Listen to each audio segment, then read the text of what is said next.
그러나 그는 더 아름다운 직분을 얻으셨으니 그는 더 좋은 약속으로 세우신 더 온 언약의 중보자시라.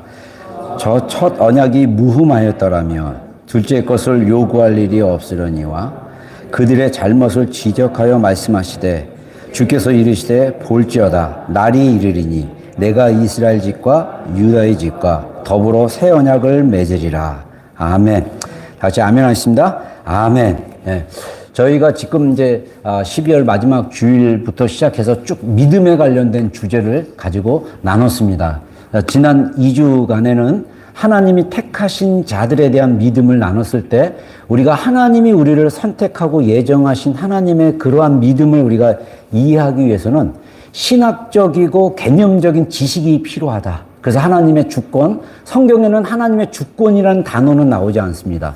그러나 성경에는 하나님이 우리를 다스리신다라는 표현은 내고 있습니다. 그래서 하나님의 주권을 우리가 정말 이해하고 하나님은 우리를 다스리는 분이고 우리 삶 가운데 계속 역사하시고 계시는 거를 이게 개념적으로 이해하고 그걸 믿기 시작한다면 우리가 하나님이 우리를 택하신 거에 대해서 예정한 거에 대해서는 이해에 대한 것이 열리면서 믿음이 더 생길 수 있습니다. 근데 오늘 새 언약의 믿음은 조금 다른 방식입니다. 말씀을 있는 그대로 먹어야 돼요.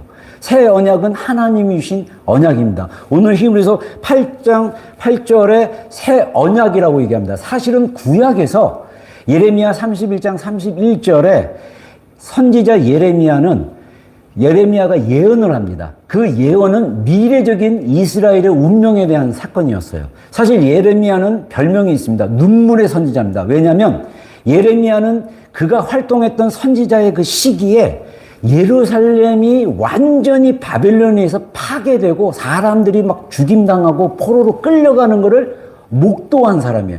하나님이 그래도 기회를 주려고 예레미야로 하여금 계속 회개를 또 말씀을 계속 전달한 게 예레미야서입니다. 그리고 더 놀라운 건 뭐냐면 그렇게 말씀을 전달했음에도 불구하고 이스라엘이 믿지 않은 것을 하나님 미리 아시고 31장 31절에 내가 새 언약을 너희에게 주겠다. 그래서 이제는 나의 율법이 말씀이 그들의 마음에 있고 또 생각 속에 기록되게 하겠다라는 그 예언을 하는 것을 볼 수가 있습니다. 그래서 히브리서 8장 8절은 이 31절 말씀을 그대로 옮긴 그 구절이라고 이야기할 수 있습니다. 그래서 하나님의 말씀은 살아있기 때문에 우리가 그 말씀을 믿었을 때 실제 하나님의 역사가 일어나는 것을 볼 수가 있습니다. 많은 성도들이 하나님의 말씀을 직접 먹고 마시는 경험이 굉장히 적어요. 설교로는 은혜를 받지만 그 설교에서 있는 그 말씀, 그 핵심 구조를 가지고 내 안에서 먹고 기도하고 그래서 이 말씀이 나로 하여금 변화시키고 생명을 전달하는 그런 말씀으로 직접 먹고 직접 마시는 경험이 적기 때문에 히브리서에 뭐라고 얘기하냐면 4장에 단단한 식물에 관한 이야기를 하는 것을 볼 수가 있습니다. 오늘 많은 성도들, 그 전에도 그랬지만 많은 성도들이 시대마다 있지만 그들이 단단한 식물을 먹는 장성한 자로 자라가지 못하는 이유 중에 하나가 뭐냐? 바로 이 새 언약의 믿음의 영역이 열리지 않았기 때문입니다. 새 언약은 누구와 연결되냐? 예수 그리스도와 연결되어 있습니다. 우리가 예수 그리스도의 인격적인 그분 2000년 전에 사람의 몸으로 오셨고 이 2000년 전에 오셨던 그 예수님이 우리의 죄를 위해서 용서하시고 희생하심으로써 우리의 죄가 다 용서받았다는 이 컨셉의 자체는요. 이걸 실제로 믿지 않으면 이걸 아무리 설명을 해줘도 우리가 이 말씀을 먹고 마시는 것처럼 경험하지 않으면 하나님에 대한 새 언약에 대한 믿음이 계속 풀리지가 않아요. 그래서 많은 성도들이 옛 언약의 중심으로 살아가는 것을 볼 수가 있습니다. 그래서 제가 오늘 약간 이 새 언약을 이해하기 위해서는 옛 언약과 비교하는 게 좋아서 도표를 하나 만들어 왔습니다. 자, 도표. 자, 구분. 자, 옛 언약과 새 언약. 옛 언약은 구약을 중심으로 이루어지고 새 언약은 신약을 중심으로 이루어졌다. 그래서 이 언약의 중보자, 이 하나님의 언약을 가져다 준 사람은 모세였습니다. 출애굽기 24장에 모세가 시내산에 올라가서 하나님과 머물면서 하나님 말씀 주시고 특별히 10가지 계명을 돌판에 새겨가지고 가지고 내려옵니다. 그래서 우리가 모세는 율법의 중보자, 중간의 그 매개체, 천사와 같은 역할을 했다. 이렇게 얘기를 하는데 신약에서는 예수 그리스도가 직접 오십니다. 예수 그리스도가 직접 우리 가운데 오신 것을 이야기합니다. 또 언약의 근거가 뭐냐? 그것은 바로 율법, 십계명과 모세의 율법, 모세의 율법이 쓰여진 책이 창세기, 출애굽기, 레위기, 민수기, 신명기 5권의 책. 그래서 우리가 모세의 5권의 경전에서 모세 오경이라고 얘기합니다. 그래서 이 모세의 책들을 보면 계속 하나님께서 주시는 율법들이 있어요. 말씀으로 이렇게 하라 저렇게 하라 제사법부터 다 이야기를 합니다. 그래서 그 말씀이 있는데 이제는 신약의 새 언약의 핵심은 뭐냐면 특별히 제사법은 완전히 폐기가 됐어요.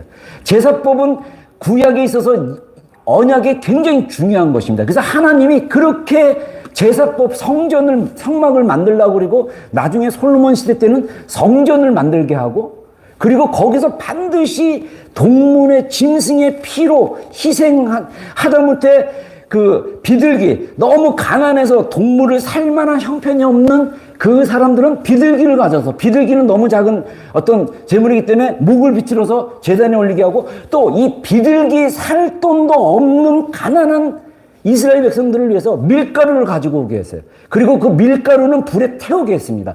불로 태우고 또 그 피를 바르고 씻기는 것은 우리의 죄에 대한 용서입니다. 그래서 히브리서가 사실은 굉장히 읽기가 어려운 책이에요. 왜냐하면 구약에 대한 제사에 대한 이해를 예수 그리스도의 피의 희생과 또 하나님이 거저주는 은혜의 관점으로 이해하지 않으면 이게 사실 어려워요. 근데 많은 성도들이 옛 율법 중심의 사고로 살기 때문에 자꾸 여기 그 하나님과의 관계로 벌써 이렇게 훅 뛰어가면요. 하나님과의 관계를 외적인 섬김과 희생의 제사로만 이해를 해요. 근데 사실은 예수 그리스도가 오신 일을 우리는 하나님과 인격적 관계를 맺어야 됩니다.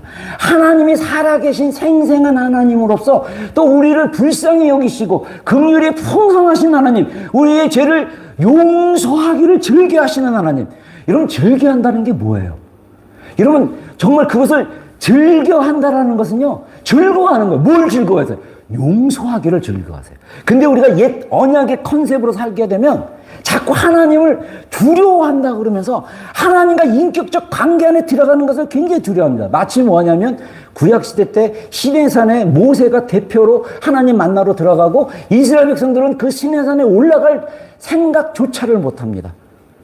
물론 하나님이 거룩하신 자신의 거룩함을 보여주기 위해서 또 구약시대 때 하나님이 그 이스라엘 백성들에게 하나님의 그 위엄과 전능하심을 보여주기 위해서 이 천둥 번개로 이스라엘 백성들을 두렵게 만들었어요. 그러나 하나님은 또 그런 면도 있지만 또 이스라엘 백성들이 40년 광야 생활하면서 아침마다 만나를 주시고 이런 생각해보세요. 아침에 일어났는데 가시 같기도 하고 그래서 이게 새로운 거예요. 그래서 이거를 떡으로 만들어서 먹어요. 그래서 만나라는 히브리 언어는 이게 뭐냐? 이런 질문이에요.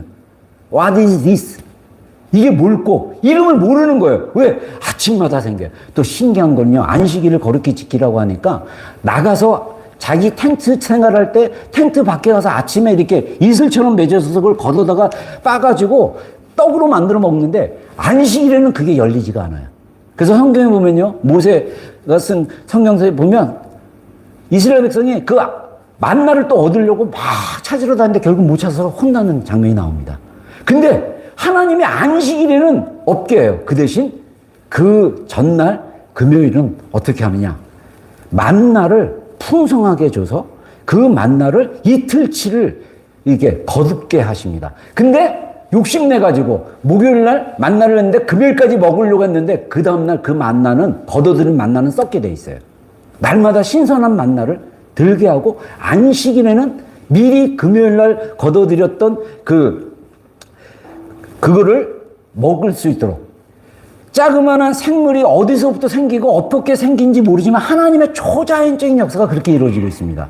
여러분, 근데 우리가 지금 시대에도 하나님이 이스라엘 백성들을 돌보고 하나님이 이스라엘 백성을 인도하신 그 하나님께서 지금 시대에도 동일하게 역사하시고, 이제는 그 보이는 돌판에 새겨지고 두루마기에 쓰여진 말씀이 아니라 우리의 마음속에 새겨지고 우리의 생각 속에 기록된 말씀으로 오셨음에도 불구하고 많은 크리스찬들이 그거에 대한 이해를 못하고 있다는 것입니다.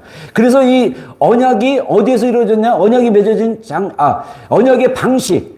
인간은 율법을 지켜야 된다. 그 율법을 지키지 못하면 죄를 범하게 되고, 죄를 범하게 되면 죽게 된다. 조건적이에요. 그래서 율법은 조건적입니다. 근데 신약의 새 언약은 뭐냐면 하나님이 일방적으로 베푸시는 은혜. 그래서 은혜의 언약이라고 얘기합니다. 우리가 은혜라는 이 컨셉도 사람들이 많이 오해를 하고 있어요. 뭔가 은혜를 받으려면, 아까 찬양하는데 그런 생각이 훅 들어오더라고요. 예전에 제가 고3 때 하나님 만나고, 그때 당시 한국은 굉장히 뜨겁고 부흥하는 그런 시기였습니다. 그래서 부흥 강사들이 와서 기도하려면 이렇게 해라 그래갖고 막 손을 번쩍 들고 주요를 세 번 했고 안테나를 세워가지고 막 부르짖고 기도하고 막 몸을 흔들고 기도하고 막 은혜를 받으려면 뭔가 이렇게 해야 조건적으로 얻는다. 이거는 옛 언약의 방식입니다. 신약의 방식은, 새 언약의 방식이 뭐냐면 믿는 거예요. 하나님이 나와 함께 계신다. 하나님은 은혜가 풍성하신 분이다. 그것을 묵상하고 그것을 믿고, 그래서 우리가 그래서 저는요, 그때 막 부르짖고 소리 지르고 막 애를 쓰며 은혜를 받으려고 굉장히 했어요. 하나님에 대한 지식, 하나님에 대한 인격적 관계가 이게 모르니까 무지해서 뭔가 애쓰며 노력하면 얻는 걸로 생각했어요. 근데 은혜는 일방적으로 하나님이 주신 거예요. 그래서 에베소서 1장 2절에 뭐라고 그럽니까? 너희를 하늘에 속한 모든 영적인 신령한 복을 우리에게 주시되, 곧 창세전부터 우리를 선택하시고 예정해서 하나님의 아들들로 삼으셨느니라. 할렐루야. 내가 한국 사람이 되고 싶어서 한국 사람 됐습니까? 내가 여자가 되고 싶어서 여자가 됐습니까? 남자가 되고 싶어서 남자가 됐습니까? 내가 원하는 부모 밑에서 태어났습니까? 하나님의 일방적인 은혜로 주신 거예요. 그래서 우리의 천륜, 그래서 우리 조상들은 하늘이 맺어진 인연이라고 그래요. 여러분, 우리의 인생의 천륜, 하늘이 맺어졌다, 하나님이 맺어진 인연은요, 굉장히 깊고 선물과 같은 것입니다. 물론 그 관계 안에서 고통이 있고 고난이 있고 어려움이 있고 괴로움이 있을 수 있죠. 그러나 중요한 것은 하나님이 맺게 해주신 그 관계 안에서 하나님의 은혜의 풍성함이 흘러가도록 하나님이 우리를 예정하셨어요. 근데 우리는 그렇게 반응을 못하고 있습니다. 왜냐? 하나님의 일방적인 그 은혜의 그것을 경험하지 못하면, 하나님의 은혜가 얼마나 큰지를 경험하지 못하면 여전히 우리의 시스템은 옛 언약의 그 사고방식으로 갔기 때문에 애쓰며 인생을 살아가게 돼 있다라는 것입니다. 그리고 언약이 맺어진 장소 시내산이에요. 근데 이 시내산이 정확히 어디인지 아직도 모르고 있습니다. 이게 사우디아라비아의 어떤 지역이라고도 하고, 또 현재 이스라엘의 그 지역이라고도 하는데, 그리고 또 하나는 뭐냐면 갈보리산. 이 갈보리산도 정확하게 어딘지 몰라요. 근데 우리가 구약에 아브라함이 이삭을, 창세기에서 이삭을 번제로 드리라고 해서 드리러 갔던 산이 모리아산이에요. 그래서 우리가 성경학자들이 추정하는 것은 이 모리아산에 아브라함이 이삭을 바치기 직전까지 제단을 쌓았어요. 제단 쌓았던 그 산이 바로 갈보리산이라고 추정하고 있습니다. 여러분, 하나님의 일하시면은요, 우연이 없습니다. 하나님의 일하시면은 정확해요. 하나님은 정확하신 분이에요. 우리 인생의 정확한 시기와 정확한 장소 안에서 하나님은 하나님의 일을 하고 계셔요. 근데 우리가 그 시기를 내 인간적인 방법으로 땡기고, 인간적인 방법으로 앞서가고, 인간적인 방법으로 포기하고 놓치는 경우는 있죠. 그게 바로 누굽니까? 그 이삭을 낳기 전에 아브라함과 사레가 어떻게 합니까? 그냥 자기 여종 하갈을 아브라함한테 주면서 아들을 낳게 하자. 우리 늙어서 안 된다라고 해서 아들을 낳게 했습니다. 그래서 이스마엘이 생겼습니다. 이스마엘은 약속의 자손이 아니에요. 이삭이 약속의 자손입니다. 하나님은 없는 것을 있게 하시는 하나님입니다. 하나님은 그 말씀으로 성취하시고 일하시는 하나님입니다. 제가 그래서 여러분들에게 도전하는 것은 2025년 하나님의 우리 인생의 여정 가운데 계획이 있어요. 하나님의 어떤 축복이 있어요. 그 축복들을 믿음으로 구하고 그 믿음으로 얻는 그런 시간이 되기를 주의 이름으로 축원합니다. 그래서 이것을 막 열심히 기도하고 막 애쓰면 기도하고 그러지 마시고 말씀을 묵상하면서 말씀으로는 약속을 믿으시면 돼요. 그 약속을 붙잡고 그 약속이 실제인 것을 믿고 고백하고 그래서 구하고 찾고 문을 두드리면 돼요. 그러면 떡을 달라는 아들에게 돌을 주시는 분이 절대 아닙니다. 우리가 악한 아버지라 할지라도 자식에게 좋은 마음으로 주려는 그 아버지가 있는다 할지라도 하늘에 계신 너희 아버지께서 좋은 것을 너희에게 주시지 아니하겠냐. 관계가 풀리지 않으면 하나님을 자꾸 이렇게 인색하고 애쓰고 노력해서 얻는 하나님으로 인식하고 있어요. 이미 하나님은 새 언약 안에서 우리를 관계적으로 우리를 사랑하는. 그래서 오늘 찬양했던 첫 곡 중에 나의 사랑하는 자들아 아가서 말씀을 가지고 불쳤던 노래를 얘기했잖아요. 나의 어여쁜 자야 나와 함께 하자. 우리가 하나님은 우리를 존재 자체로 사랑하고 받아들여진 것을 경험하지 못하는 경우가 꽤 많습니다. 왜? 옛 언약에 의하면 내가 의로워지려고 내가 정말 하나님 앞에 정결을 지려면 내가 노력하고 애써야 된다고 생각하기 때문이에요. 아닙니다. 예수 그리스도의 제사 그 단번에 제사로 해결이 됐어요. 그게 은혜로 주어진 거예요. 그게 은혜로 주어진 것을 이야기하고 있습니다. 그래서 율법이 기록된 위치 돌판에 새겨졌지만 이제는 마음에 기록됐다라고 성경은 이야기했고요. 은혜의 언약의 지속성은 뭐냐면 이스라엘이 불순종하면 파기될 가능성이 있다. 그래서 31장 32절에 뭐라고 얘기하냐면 내가 내 법을 너희 마음에 두고 너희 생각에 기록해 두겠는데 32절에 뭐라고 하냐면 옛 이스라엘에게 맺었던 언약과 같지 아니할 것이다 라고 얘기합니다. 하나님께서 이 옛 언약이 부족한 걸 아시죠. 아시는데도 허락하셨어요. 그 하나님이 기대했던 것, 우리가 결론적으로 이스라엘의 결과를 본 그 쓰여진 성경을 읽기 때문에 하나님이 이스라엘이 이렇게 반역하고 뻔히 알면서 다 그렇게 했네라고 생각하면 이게 약간 운명론적으로 갈 수 있어요. 그게 아닙니다. 이스라엘이 정말 제사장 나라로 세워지는 것을 하나님 원했어요. 근데 이스라엘의 선택이 그런 삶을 못 살았다는 것입니다. 우리의 인생도 마찬가지예요. 여러분, 우리의 인생도 하나님이 지난 주일날 우리 말씀드렸던 베드로전서 2장 8절 9절에 보니까 너희는 택하신 족속이요 왕 같은 제사장이요 그의 소유된 나라 그의 소유된 백성이라고 얘기하잖아요. 우리가 그런 사람으로 살아가야 되는데 우리의 선택이 그런 인생을 못 살아가게 할 수도 있다는 사실을 기억하십시오. 그래서 하나님의 뜻과 은혜가 이미 풍성하지만 그것을 받고 누리는 것은 우리의 책임. 그래서 그걸 신비적 긴장이라고 제가 표현을 했죠. 우리가 얼마만큼 하나님 안에서 반응하고 순종하고 책임 가지고 이렇게 행하느냐, 이것에 따라 우리 인생의 끝과 인생의 현재와 인생의 미래가 또 우리의 고통받았던 과거가 치유되고 회복되는 것이 다 뭐에 달렸냐면 우리의 반응, 우리의 선택, 우리의 순종과 연결되어 있다. 이렇게 이야기할 수 있다는 것입니다. 그래서 하나님과의 관계가 외적인 섬김, 희생제사로 이해를 하지만 이거는 내가 행위로 의로워지는 것을 기준으로 삼았지만 이제는 하나님의 인격적 관계 안에서 성령님을 통한 그런 교제가 있어야 된다. 그리고 이 제사함, 거룩 또는 의로움이라고 얘기했어요. 우리가 제사함을 받았다라는 확신이 내 안에 들고 믿음이 들면 내가 거룩한 존재구나. 아, 내가 의로운 존재구나. 근데 내가 거룩한데 내 말이 더럽네? 내가 거룩한데 내 행동이 진짜 저질스럽네? 이렇게 해도 그때는 마귀에게 빠지고 세상에 빠져서 그렇게 될 수는 있어요. 그러나 중요한 것은 본질 자체는 이미 거룩하게 된 존재라는 거예요. 본질 자체는 의로운 존재라는 거예요. 천국 가서 의로워지는 게 아니라, 천국 갔을 때 거룩해지는 것이 아니라 이 땅에서 우리가 거룩하고 의로운 존재로 살아가도록 하나님이 우리를 부르셨다는 거예요. 그 이유는 뭡니까?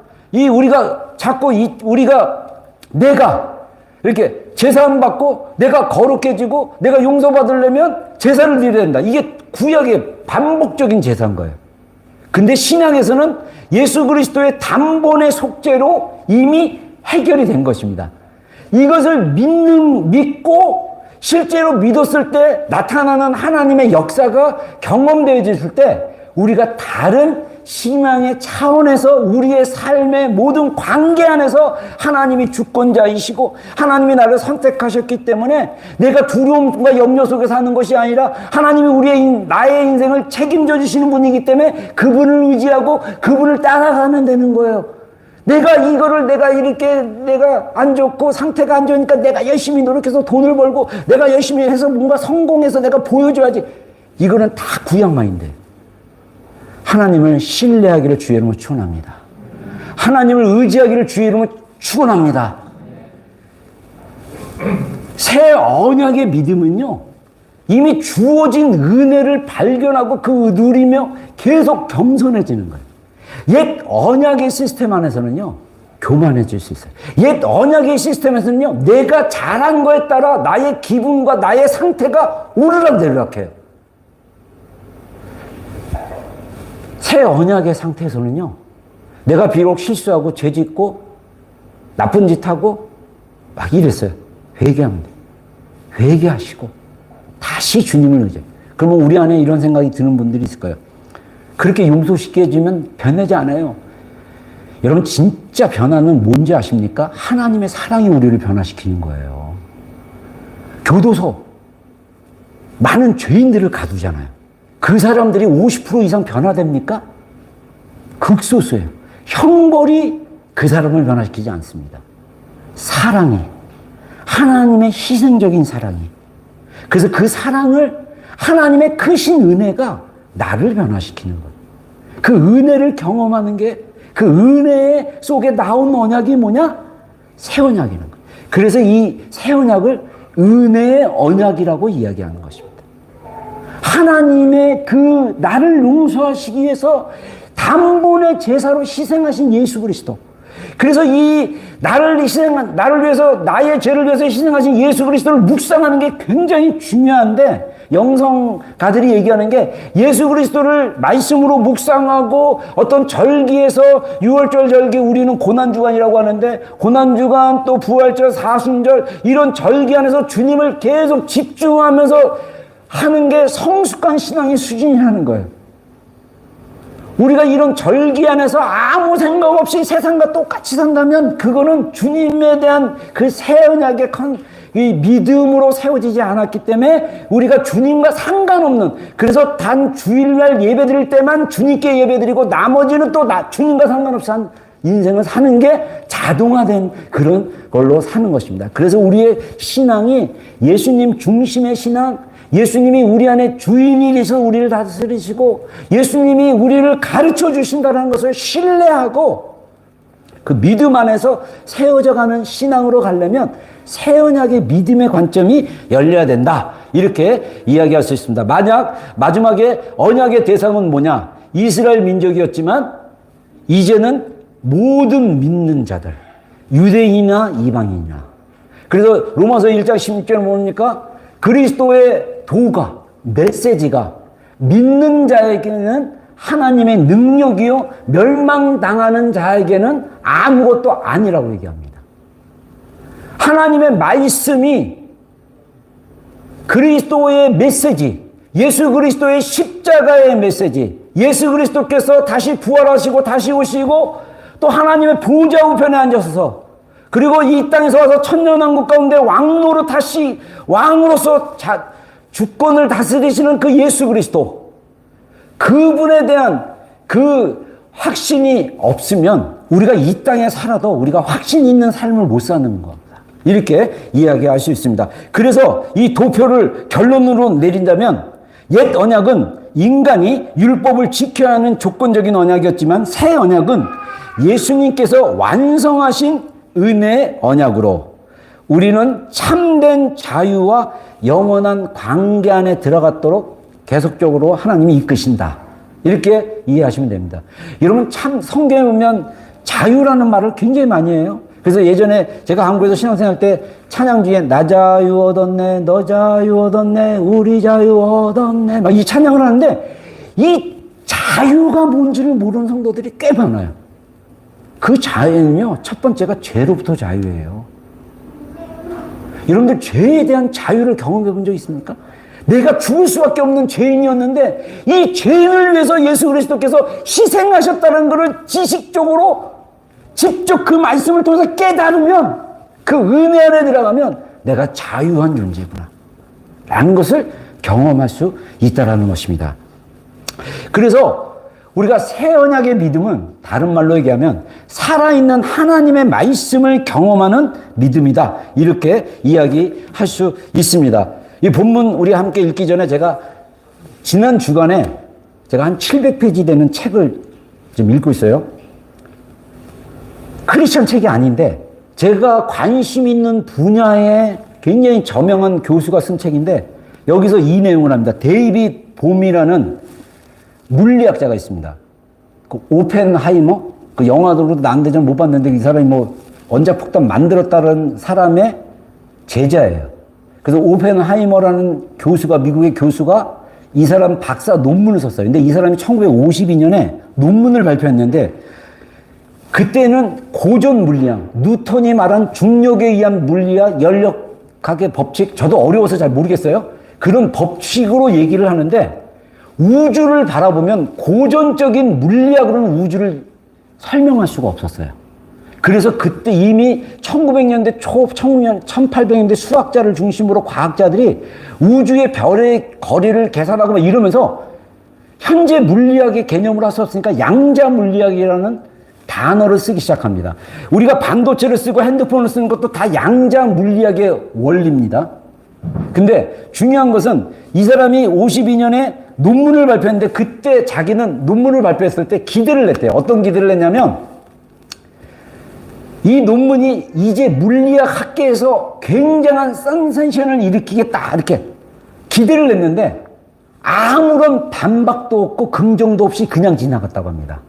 근데 놀라운 것은 이 사람이 썼던 논문의 주제가 몇십 년이 지난 다음 지금 양자물리학 학점 얘기하잖아요. 실험을 통해서 이 사람의 이론이 맞았다고 합니다. 이 사람이 말한 이론은 뭐냐면 양자 잠재력. 양자 잠재력이 뭐냐면 양자가 이 전자가 돼가지고 어려워요. 파동이 있어가지고 입자도 되고 파동도 되고 뭐 막 복잡한 이야기가 있습니다. 근데 이 안에는 잠재력이 있는데 이 잠재력은 뭐냐면 전자, 우리 몸 안에 있는 세포의 전자라는 그게 파동도 되고 입자도 되는데 뭐가 있냐면 인간이 그거를 관찰하고 누구 관찰자의 영향에 의해서 그게 파동도 되고 입자로 다시 돌아가고 막 이런 복잡한 게 있대. 그래서 양자 물리학이 지금 굉장히 힘들대요. 양자 컴퓨터 만들기가 이 관찰만 하면 이게 바뀌기 때문에 난리가 난대요. 근데 저는 여기에 관련된 자도 과거는 잘 모르지만 이걸 읽으면서 하나님의 그 성경이 말하는 원리와 비슷해요. 이 사람이 양자 잠재력 해갖고 능동적 정보라는 얘기를 하는데요. 뭐라고 얘기하냐면요. 정보는 우리에게 의미가 있고 그 다음에 영향을 미치는 경우 진짜 정보가 된다는 거예요. 자, 근데 이 정보가 저는 그래서 이걸 어떻게 해석하냐면 나의 주관적인 확신이나 신념이라고 생각합니다. 성경 말씀이 잘 믿어지지 않는 이유는 뭐냐면 성경 말씀에 대한 이해와 정보는 인포메이션이잖아요. 우리가 단순히 정보하면 어떤 추상적인 내용을 얘기한다고 생각하는데 이 추상적인 내용을 내가 생각하고 묵상을 했을 때 실제로 물리적인 에너지가 발생을 한다라는 의미예요. 그래서 조금 어렵지만 제가 좀 얘기하자면 그 책에서 나온 비유인데 커다란 배가요. 바다를 나갈 때 뭐를 의지하시는지 아십니까? 레이더를 의지합니다. 배는요, 레이더가 끄는 역할을 하지 않아요. 레이더가 끌어당기질 않아요. 레이더는 방향만 보여줘요. 내가 어디로 가고 있다는 방향만 보여줘요. 근데 이 배는 자기가 움직이려면 엔진이 움직여야 돼요. 엔진이. 그리고 배가 움직이는데 어떤 변수가 있냐면 파도의 세기, 날씨. 막 이래가지고 비가 오고 막 이러면 배가 움직일 때 막 어려움이 있고 그 주변 환경도 중요해요. 그러니까 배가 목적을 향해 막 가는데 중요한 건 주변 환경, 내 자체 엔진의 기능, 뭐 기름, 뭐 이런 게 다 배를 움직이게 하는 거예요. 근데 그 배를 끌어가게 하는 가이드가 뭐냐면 레이더라는 거예요. 무슨 말이냐면 우리가 하나님의 말씀을 실제로 믿고 그 믿는 지식이 나에게 정보가 돼서 그래서 이 정보는 information. 그게 뭐냐면 그 지식이 나를 갖다가 폼을 만들게 만든다라는 거예요. 그래서 영성가들이 spiritual formation을 얘기합니다. 영적 형성이 이루어진다는 거예요. 영적 형성은 바로 뭐냐? 우리 자신이 하나님의 사랑받는 자의 정체성으로 형성되어져야 되는데 여기서 말하는 능동적 정보인데 제가 여기서 이제 말씀으로 이제 좀 연결해서 설명을 하겠습니다. 이게 좀 어렵지만 말씀이 제가 은혜 받았어요. 이 언어를 보고. 자, 히브리서 4장 12절로 13절 한번 읽겠습니다. 시작.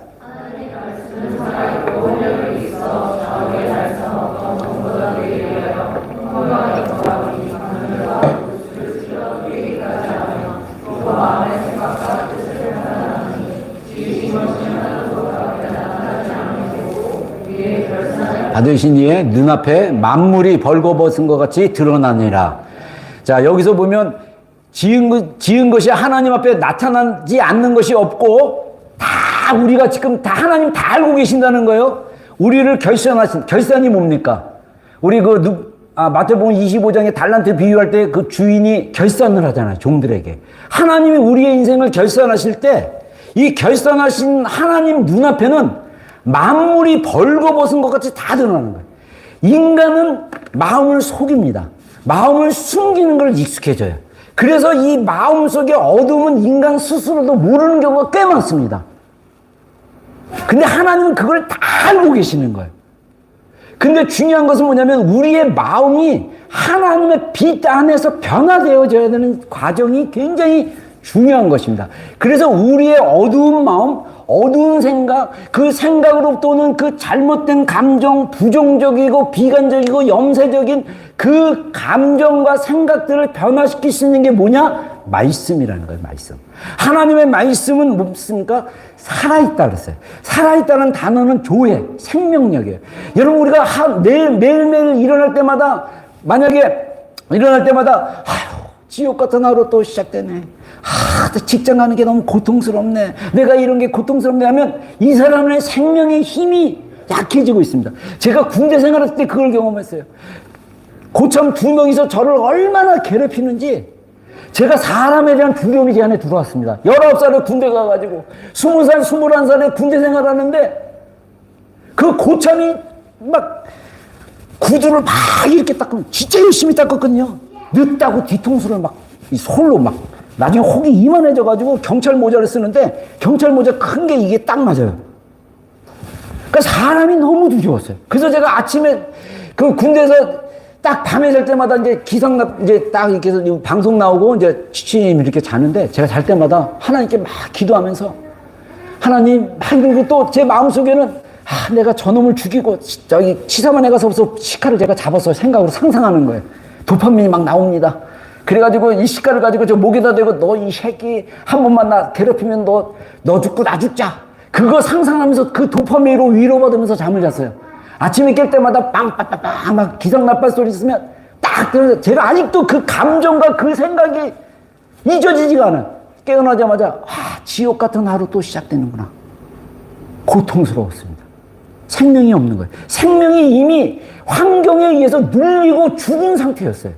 근데 하나님이 몇 달 있다가 그 고참들을 다 처리를 해줘가지고 할렐루야. 어느 순간 환경이 바뀌더라고요. 저는 없애달라고 기도도 안 했어요. 고통스러운 마음을 하나님이 보신 거예요. 하나님이 그 고참들을 바뀌게 하고 한 명은 의가사제대하고 한 명은 제 밑에 후임 얘가 깡패 출신인데 제가 굉장히 잘해줬거든요. 나한테 하던 짓을 똑같이 하다가 얘한테 두들겨 맞아가지고 그 다음부터는 저희를 못 건드렸어요. 이걸 할렐루야 해야 되나? 하나님은 우리 관계 안에서도 역사하시는 분이에요. 저는 군대 생활하면서 정말 하나님이 나를 보호하시고 하나님이 일하고 있구나. 저는 기도를 안 했는데 나중에 휴가 나와서 딱 보니까 우리 어머니가 방언으로 새벽에 그렇게 저를 위해서 다리 붙잡고 기도하시는 모습 보고, 야, 기도로, 어머니의 기도로 내 군대 생활이 정말 고통스럽고 힘들었는데 그거를 잘 통과할 수 있도록 하나님 붙잡아 주셨구나. 여러분, 기도는요 하나님의 일하시는 통로입니다. 아멘. 그래서 예수님이 구하라 그러고 찾으라 그러고 문을 두드리라고 말씀하시지 않습니까? 여러분, 그런 원리가 있다라는 거예요. 활력은 뭡니까? 이 활력, 옛날에는 운동력이라는데 활력은요 영어로 액티비예요. 액티비티, 액티베이트 뭐 이렇게 써 있는데, 여기서 말하는 능동적, 데이빗 봄이 얘기했던 양자 잠재력, 능동적 인포메이션, 내가 이 정보를 받아들이고 내 감정이 거기에서 반응하고, 그래서 내가 이렇게 하면 내 안에 능동적으로 그게 생기게 되면 그 생긴 것이 우리의 몸을 끌고 가고 우리의 행동을 결정한다라는 것입니다. 하나님의 말씀은 그런 잘못된 우리의 생각을 말씀으로 어떻게 합니까? 하나님의 말씀은 살아있고 활력이 있어. 그래서 이 활력이란 단어는 헬라어로 에네르게스, 여기서 영어로 에너지가 나온 거예요. 에너지, 활력, 활동적인, 실제적으로 역사하는요, 효과적인. 그래서 하나님의 말씀을 내가 진짜 믿으면 하나님의 말씀이 내 안에 에너지가 되고 생명이 되는 것입니다. 그래서 이 말씀이 우리에게 어떻게 역사합니까? 좌우의 날선 어떤 것보다 예리하여. 좌우의 날선은 이미 이 성경을 쓰였을 때 로마 병사들의 칼은 양면의 칼입니다. 이 칼이 얼마나 정확하고 강한지 모릅니다. 그래서 그것이 예리하게 작용을 하게 됩니다. 그래서 홍과 영은 우리의 내면을 이야기하고, 관절과 골수는 우리의 바디, 외적인 면을 이야기하고 있습니다. 이것을 어떻게 합니까? 찔러서 쪼갠다는 거예요. 찔러서 쪼개서 어떻게 합니까? 우리의 마음과 생각을 하나님 판단하신다는 거예요. 하나님의 말씀이 우리의 홍과 영을 찔러야 되는 거예요. 저는 그래서 주일날 여러분의 마음이 말씀으로 찔리기를 주의 이름으로 축원합니다. 말씀으로 반응하기를 바랍니다. 우리의 마음에 어두운 것들이 말씀으로 드러나야 되는 거예요. 이 어둠을 가지고 살면 우리의 인생은 고통과 불행과 행복하지 않는 인생, 생명력 없는 인생, 지루한 인생, 그래서 새로운 것을 찾고 쾌락을 쫓아가는 인생, 마지막 때에 일어나는 그 증상 중에 돈 사랑하기를 하나님보다 더 사랑하는 마음, 이게 불신자에게 얘기한 게 아니에요. 사역하고 있는 디모데는 에베소 교회에 사역을 하고 있었습니다. 그들에게 말세에 이른 때가 이르니, 고통한 때가 이르니, 사람이 돈보다 하나님을 더 사랑한다. 쾌락을 추구하고, 이런 시대에 하나님의 말씀이 그 안에 역사하시는 것, 이게 데이빗 봄이 얘기한 우리 인간의 내면에, 우주를 얘기했지만 우리 인간의 내면 안에 가이드가 필요한데, 이 가이드가 우리 안에 있는 인포메이션, 그래서 이 정보가 우리 안에 축적되면 우리가 시스템적으로 움직인다고 합니다. 시스템적으로 움직이면 그 결과로 우리의 행동과 말이 나오는 거예요. 그래서 히브리서 10장에 뭐라 그럽니까? 그리스도를 깊이 생각하라. 우리가 그리스도를 깊이 생각하는 믿음에 대한 이야기를 했습니다. 여러분, 우리의 생각이요 추상적이에요. 우리의 생각이라는 게 물질이 아니에요. 양자 물리학자들이 얘기하는 게 뭔지 아십니까? 생각이 물질을 만들어낸다는 거예요. 실제로 이 생각이 마음 안에서 파동을 일으켜서, 그래서 그것을 바꿔놓을 수 있다는 거예요. 그래서 영의 생각은 사망이고, 육의 생각은 사망이요, 영의 생각은 생명과 하나님의 평안이다. 여러분, 평강이 우리 안에 임하게 하려면 어떻게 합니까? 믿어야 되는 거예요. 하나님은 평강의 하나님이고, 하나님은 내 마음을 다스리시는 하나님이고, 그것을 내가 정보로, 인포메이션, 이게 내 안에 지식으로 들어오고 이해로 들어와서 이게 내 안에서 이게 형성이 되어야 되는 거예요. 하나님은 평강이라는 그 믿음이 형성이 되어야 돼요. 근데 내 이 옛 습관과 이 죄된 옛사람의 습관 속에는 뭐가 열립니까? 현실을 보게 해요. 현실을 봤는데 이게 냉정한 현실일 경우도 있지만은 많은 경우 다 과대 포장된 거, 이루어지지도 않는데 미리 걱정하는 거, 염려하는 거, 두려워하는 거, 환경을 보고 두려워합니다. 사람을 보고 두려워합니다. 어떤 거는 진짜 어려운 환경일 수도 있어요. 중요한 것은 평강의 하나님이 내 안에 주관하시면 그 어려운 환경도 하나님이 컨트롤하실 거고, 그 어려운 환경도 하나님이 그걸 통해서 나를 연단시키고 또는 그걸 통해서 나를 성장케 한다라는 그 정보, 그 생각, 그 믿음이 내 안에 들어오기 시작한다면 우리가 그 환경 안에서 일어나고 변화시킬 수 있는 능력이 우리 안에서 역사하신 것을 경험할 수 있습니다. 여러분, 그래서 제가 이번에 이 말씀을 하게 된 게 주일날 제가 이제 믿음에 관련된 주제를 이제 그만하고 좀 해야겠다는데, 우리가 지난 주간 히브리서를 쭉 묵상하고 또 내일부터 시작되는 히브리서 11장은 또 믿음장이에요. 그래서 제가 믿음에 대한 말씀을 좀 더 해야 될 것 같아요. 근데 제가 토요일 날 아침에 일어나서 히브리서 이 말씀을 묵상했을 때 10장 10절 말씀입니다. 우리 한번 읽었습니다. 시작.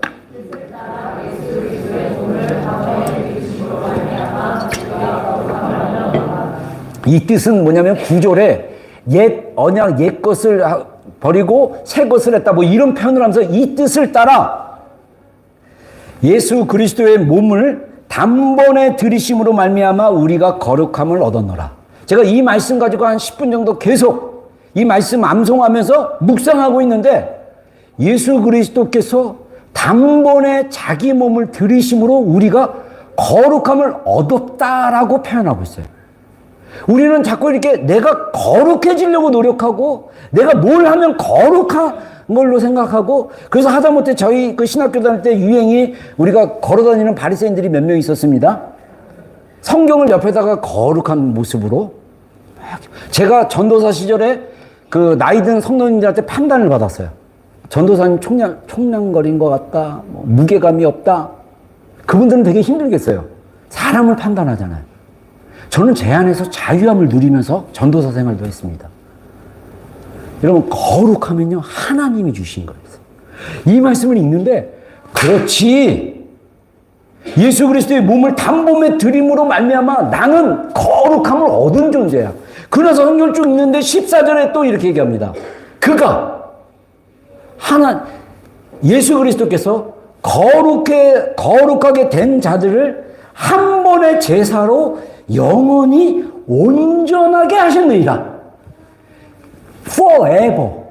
온전하게 하나님이 영원하시도록 우리를 그렇게 하신 거예요. 뭘로요? 한 번의 제사로.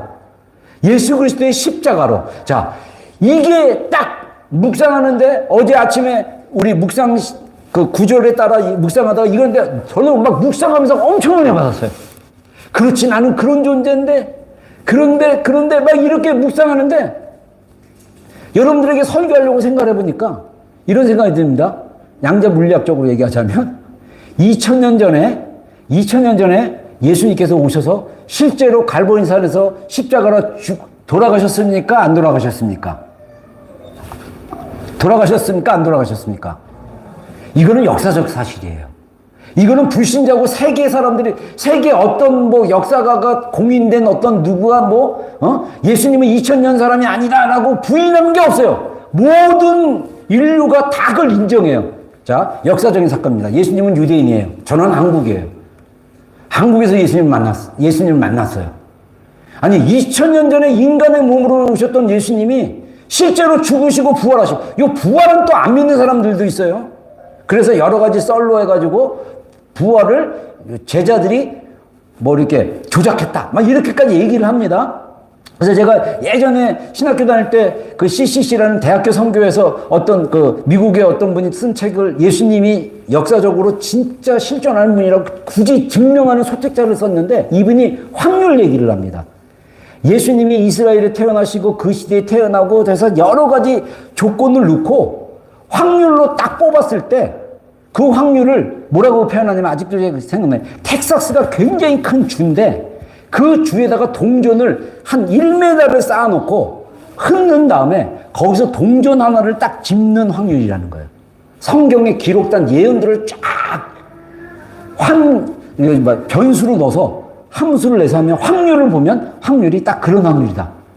그런 걸 굳이 얘기할 필요가 없어요. 왜냐하면 내가 믿으면 돼요. 중요한 거는 2000년 전에 유대인으로 이스라엘 사람으로 오셨던 예수님이 어떻게 나의 죄의 문제가 해결이 될까? 2000년 전 사건인데 이게 양자 물리학은 설명할 수 있다는 거예요. 거기까지 제가 모르겠어요.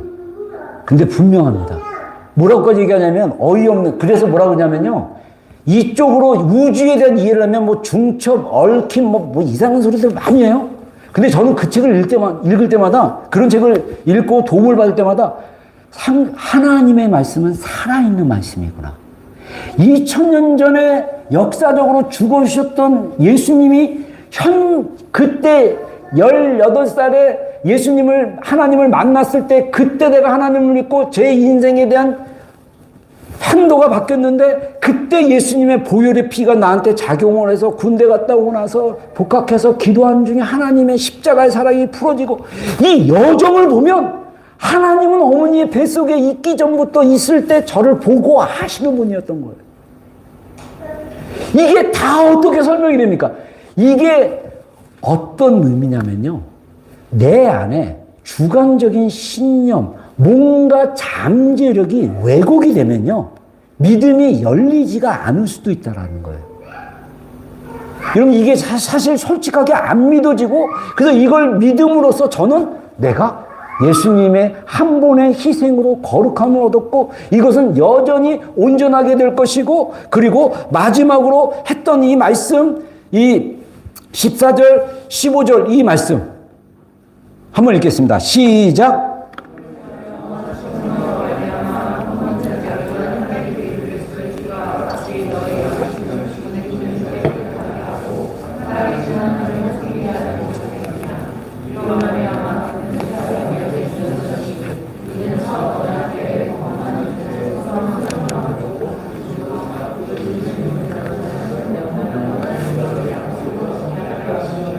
예, 이거는 9장입니다. 제가 9장이라고 표시를 못했습니다.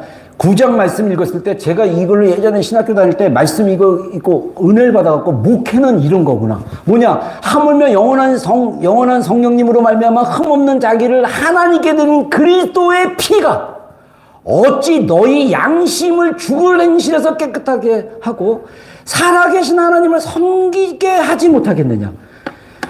예수 그리스도의 피는 우리의 양심을 이 양심으로 인해서 그 양심의 털이 나가지고 양심을 거슬려서 죄를 짐으로써 이 행실이 죽음에 이르는 행실로 하는 그 행실을 어떻게 하냐? 깨끗하게 하신다라는 거예요. 그리고 살아계신 하나님을 섬기도록 그 양심을 그리스도의 피로 새롭게 해서 내가 이미 죄인이어서 죽을 수밖에 없는 죄인인 것을 깨끗하게 하시면서 저로 하여금 새롭게 하셔서 하나님을 섬기도록 제 안에 영적인 교만이 있었습니다. 저는 예전에 기도하면서 20대 때 제가 하나님께 기도하면서 이런 질문을 했어요. 하나님, 제가 살아온 인생을 쭉 보니까 저는 적어도 부모님 말씀 불순종하고 아버님한테 이렇게 막 한번 대들었다가 뺨따기 한 대 맞고 그리고 형이랑 싸웠다고 어머니한테 연탄집게로 맞고 막 이런 잘못은 저지르고 청소년 때 술도 마시고 인생에 낙이 없어가지고 하나님 몰라가지고 술 마시고 막 이랬지만 제 본심, 제 원래 마음의 착한 심정은 여자애들 막 고무줄하고 공깃돌 하고 막 그랬을 때 그거 막 하는 거 싫어하고 막 남 이렇게 개구장이처럼 남 신발 훔쳐가지고 숨기고 막 이렇게 남 괴롭히는 거를 전혀 싫어하는 마음이었는데 이 마음으로 죄를 지었으면 얼마나 죄를 지었겠습니까? 하나님, 저의 죄 갖고도 지옥에 갈 수 있나요? 제가 진짜 진지하게 물어봤어요. 근데 하나님이 마음에서 뭐라고 말씀하시냐면, 네가 가지는 오리지널 죄로 인해서 너는 지옥에 갈 수밖에 없다. 그래서 예수 그리스도께서 인간의 몸으로 오신 것이다. 그 음성이 제 안에 들렸을 때 저의 군대 생활이 생각났어요. 군대 생활에 자기 편하려고 괴롭히고, 저는 군대에서 인간은 악한 존재다. 인간은 자기중심적이다. 인간은 자기 편하려고 사람들을 괴롭힌다. 엄마들의 모성애도요, 영의 생각으로 바뀌고 하나님의 사랑으로 바뀌지 않으면요, 엄마들도 이기적이에요. 배우자가 이기적인 건요, 죄인이기 때문이에요. 상처받지 마세요. 죄인인 것을 그냥 인정하면 돼요. 내가 그러는 것도 다 죄인이기 때문에. 죽은 이 양심의 털이 나고 그 그리스도의 피로 내 양심이 닦아지지 않으면요, 계속 네가 맞니 내가 맞니 이 싸움하고 사는 거예요. 중요한 것은 그리스도의 피가 우리의 양심을, 죄로 죽었던 행실들을 깨끗하게 하고 살아계신 하나님을 섬기도록 할 수 있다는 것입니다. 이 지식을 먹어야 돼요. 이해하고 믿고 내 안에서 믿고 묵상하고 내 안에서 하기 시작했을 때, 이게 내 그 양자 잠재력 능동적으로 내 안에 이 믿음이 폼을 이루면서 세워지기 시작했을 때, 실제로 내가 거룩한 존재, 의로운 존재, 하나님의 사랑받는 존재인 것을 이제는 깨달을 수 있다, 이렇게 얘기할 수 있습니다. 그래서 말씀이 우리 안에 심겨져야 됩니다. 말씀은 먹어야 됩니다. 말씀은 그리스도의 피를 먹듯이 우리가 그리스도의 피를 마시듯이 마셔야 되는 거예요. 이 말씀이 우리 생각 안의 중심이 되어야 됩니다. 이 말씀, 살아있는 하나님의 말씀이 가이드가 돼요. 양자의 잠재력, 능동적 정보, 하나님의 말씀이 실제가 되기 시작했을 때, 하나님이 영의 생각으로 우리를 이끌어갔을 때 거기에 생명이 있고 평안이 있는 것입니다. 많은 크리스천들이 육의 생각으로 갑니다.